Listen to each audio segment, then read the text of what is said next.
A man like Bo Landry didn't ask questions anymore. He fixed fences, fed cattle, woke at dawn whether he wanted to or not. And when the wind carried dust through the boards of his barn, he just let it settle. That's how grief works out here. Quiet, stubborn, dry like the riverbed behind his land. Used to flow, now only remembers how. But on the third Sunday of June, something moved in the silence. Bo was walking the fence line. Same boots, same hat, same rifle slung over his back. The sun wasn't up yet, but the sky had turned that soft, bruised purple that meant another hot day coming. He stopped when he saw it. A shadow at the river's edge. Small, limp, wrong. He thought maybe a fox had gotten caught in wire. But when he got closer, he saw skin, blood, toes curled in red dirt. A girl, barefoot, sunburned, maybe 17, torn dress, mud on her knees, a shawl clenched tight in her hand with embroidery on the corner, Esperanza R. She didn't flinch when he crouched down. Didn't even look afraid, just whispered one word. Agua. Bo didn't say a thing. He didn't ask where she came from. He didn't ask why she looked half dead. He just lifted her up like she weighed nothing and carried her back to the house. That's when everything changed. Because in this part of Texas, a Mexican girl showing up on a ranch like his, that don't go unnoticed, especially not with how folks talk in that town. And Bo knew it. He felt it as he closed the front gate, his own hands shaking on the lock, as if he'd just let something inside he couldn't protect. She slept for 2 days, didn't speak, didn't move, just held that shawl like it was stitched from breath. Bo sat in the next room most nights, not sleeping either, staring at the cradle in the corner, empty since his daughter passed. The girl looked like her. Not in face, but in the way silence clung to her, the way she kept one foot curled under the other, like she was used to hiding. On the third morning, Bo walked out to the porch with coffee and saw the sheriff's boy ride by on the hill.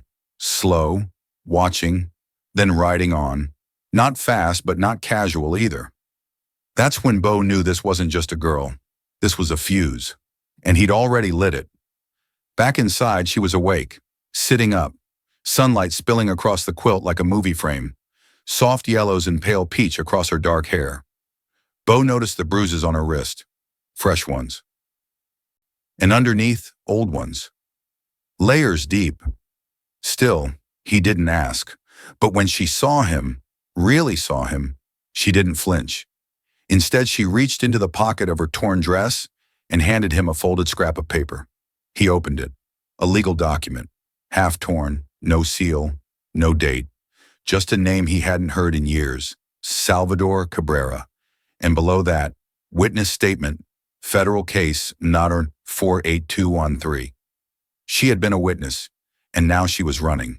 Bo looked at her, at the doorway. At the hills beyond it, the world was already circling. He could feel it, like coyotes just outside the lantern light. And yet, he didn't tell her to leave. He just poured another cup of coffee, set it on the table beside her, and locked the door. Would you risk your peace to protect a stranger? Or risk a stranger to protect your peace? Stick around. The law hasn't even shown up yet. The girl didn't speak again that day, but Bo didn't need her to. Her silence had weight. It changed the feel of the air in the house, like a storm hadn't come yet, but the clouds knew it was time. He moved the saddlebags off the old cot and let her stay in the front room. She kept close to the window, her eyes scanning every flicker of dust that moved outside. She watched the porch like someone might come riding up with a rope in one hand and her name in the other. That night she woke screaming. Bo didn't go to her. He just sat on the other side of the wall listening. He couldn't make out all the words, but one came clear through the slats. Cabrera. He didn't sleep after that. By sunrise, he was out fixing the front gate, something to keep his hands busy, something that made him feel like he still had a say in what came in and what didn't. But as he hammered the hinge straight, he saw it again. A figure on horseback, far off on the ridge. Same spot as the sheriff's boy, but this one stayed longer, still, watching. Bo didn't wave. He just went inside. Esperanza was already awake, curled in the corner chair like she hadn't moved all night. But her face was different now.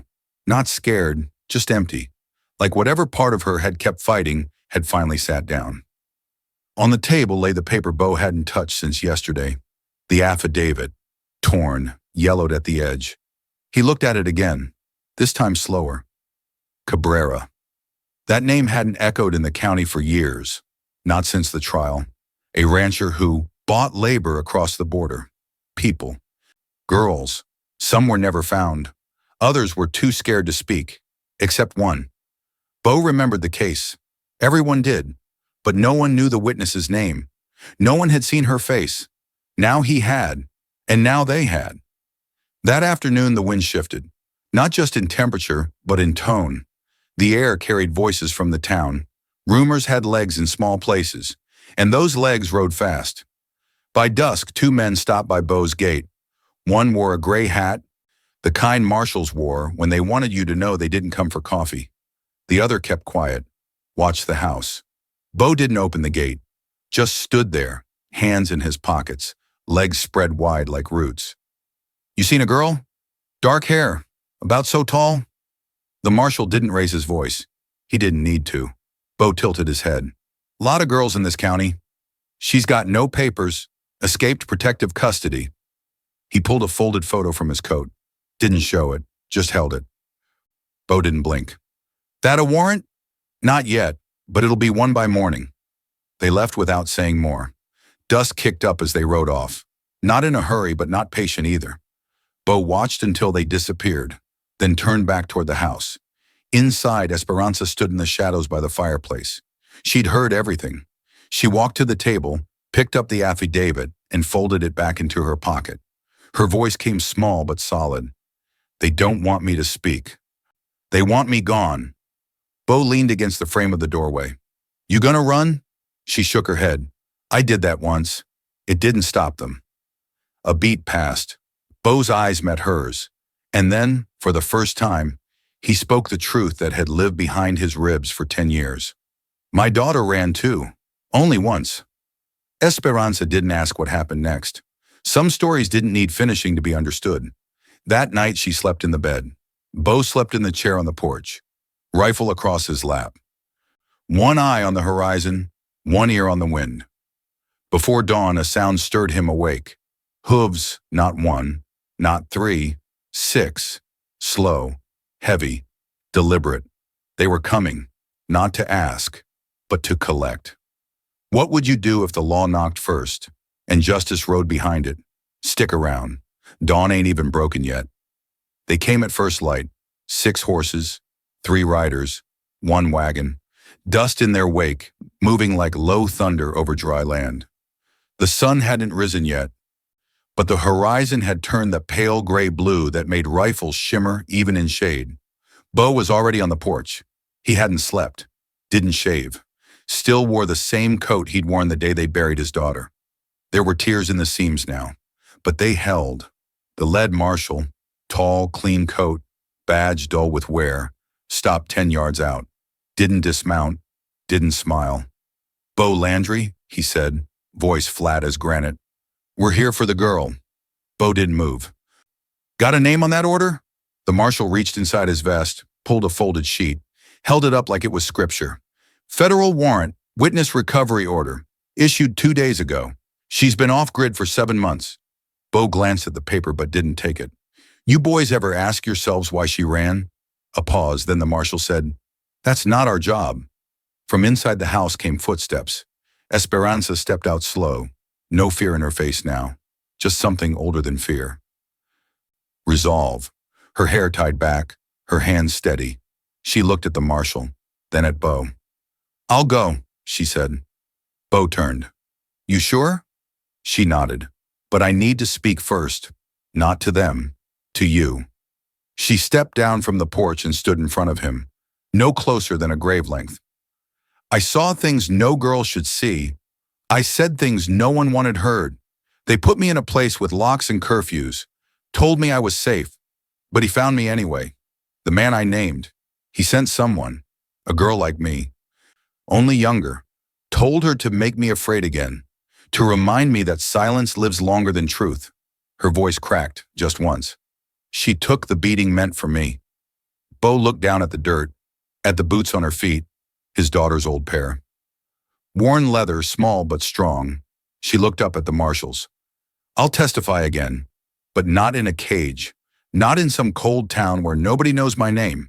She stepped beside Bo. I testify here, or not at all.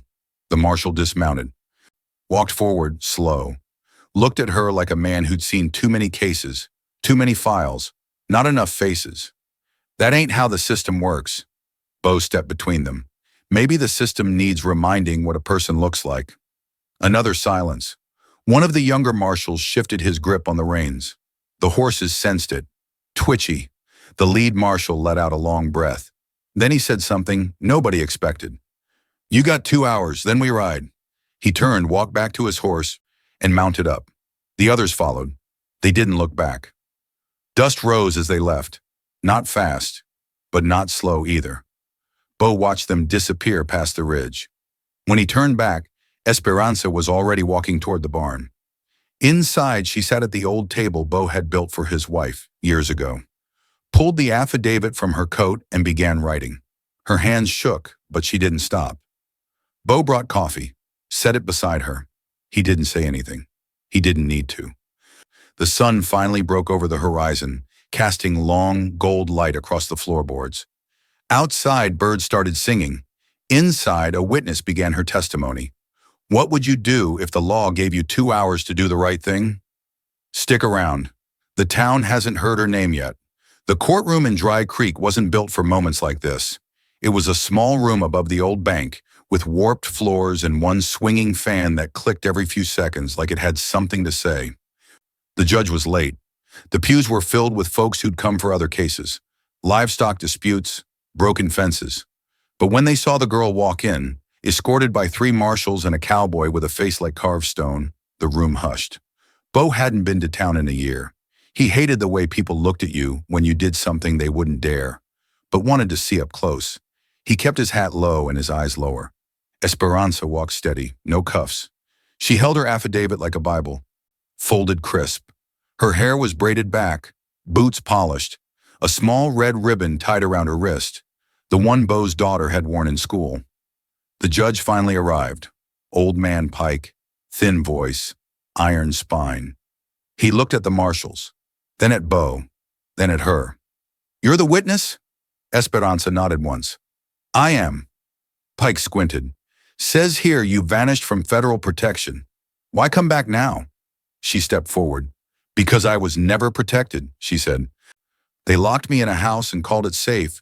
They told me to stay quiet and promised justice would be handled by men I never met. But silence didn't save the others. It won't save me. She handed over the affidavit. Bo saw the judge's hands tremble when he took it. The courtroom didn't breathe.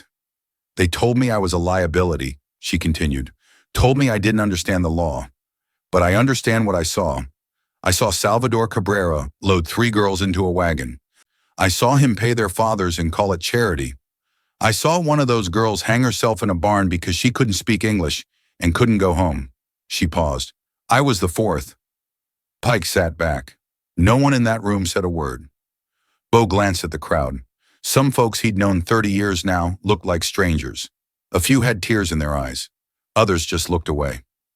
Outside the window, the sun hit high noon. The light through the glass landed square on Esperanza's hands. She didn't flinch. The marshal stood. We request the court recognize the urgency of reactivating this testimony for federal prosecution and for immediate protective measures to be reassigned. The judge turned to Esperanza. You asking for the court's help? She shook her head. I'm asking for its word. The silence after that lasted too long to be comfortable, too short to be eternal. Then the judge said, Miss R., you have my word and my courtroom. He banged the gavel once. Statement entered. Reinvestigation ordered. Gasps. A whisper of wind as someone opened the back door. Esperanza turned. Bo didn't say anything, but his chest rose just once. Deep. On the walk out, a girl, maybe 13, tugged at Esperanza's sleeve. Were you scared? She whispered. Esperanza kneeled. Yes, she said, but being quiet scared me more. They walked out together. Bo held the door, and Dry Creek, for the first time in a long while, felt just a little lighter. What happens when truth steps out of hiding and stands its ground? Stick around. Home ain't just where you came from. It's where you choose to stay. The ride back to the ranch was quiet. Bo didn't ask what the judge had said after they left. Esperanza didn't mention the paper she'd signed or the marshal's promise to return. Some words didn't need repeating. They just echoed soft and long, like wind through dry grass. The sun was slipping low when they got home. Shadows stretched across the porch, reaching toward the barn, like even the house had been waiting. Esperanza didn't go inside right away. She stood out front, still in her boots, eyes scanning the fence line like Bo had taught her. Like she belonged there now. And maybe she did. Bo unsaddled the horse and walked past without a word. When he came back, she was already on the porch steps, barefoot, unwinding the red ribbon from her wrist. She held it out. Bo didn't take it. She tied it to the porch post instead, right where his daughters had hung 2 decades ago, the day before the fever took her. The next morning, Bo woke before the sun, found Esperanza in the barn sweeping, not like a guest, not like someone leaving. She'd uncovered the old cradle, still intact, if a little dusty. She ran her fingers along the curve of the wood, then looked at Bo. Was it hers, she asked? Bo nodded. You fix it, it's yours. No more words needed. That week she stayed. She fixed the back steps. Bo taught her how to oil the rifle. She patched the roof. He made room in the cabinet for her things. No one said anything official, but silence, in its better form, spoke louder than permission. The townspeople didn't ask. They'd already heard enough. The girl who stood up in court and made a judge listen, she earned more than protection. She earned place. Some nights she cooked. Some nights Bo did.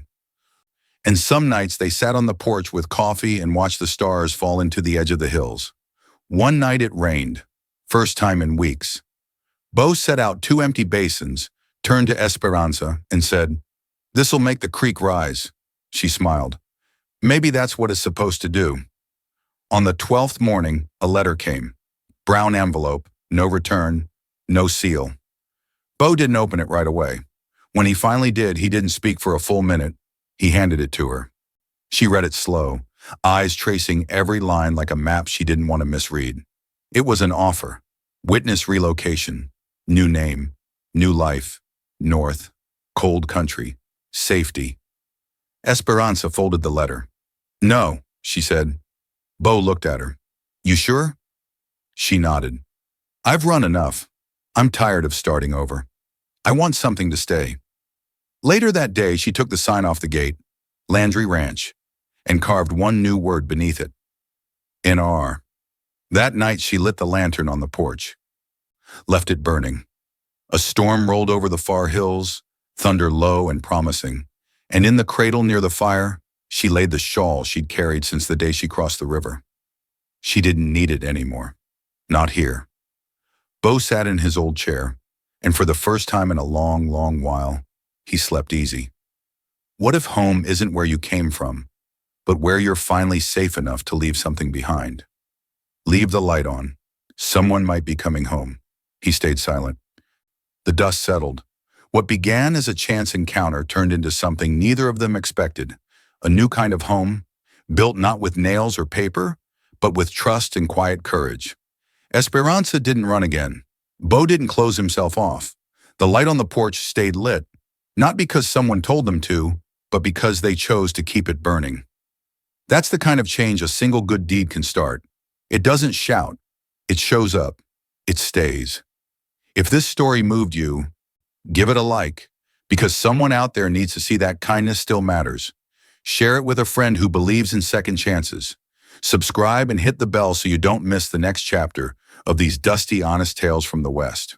And tell us in the comments, what would you risk to give someone a place to stay?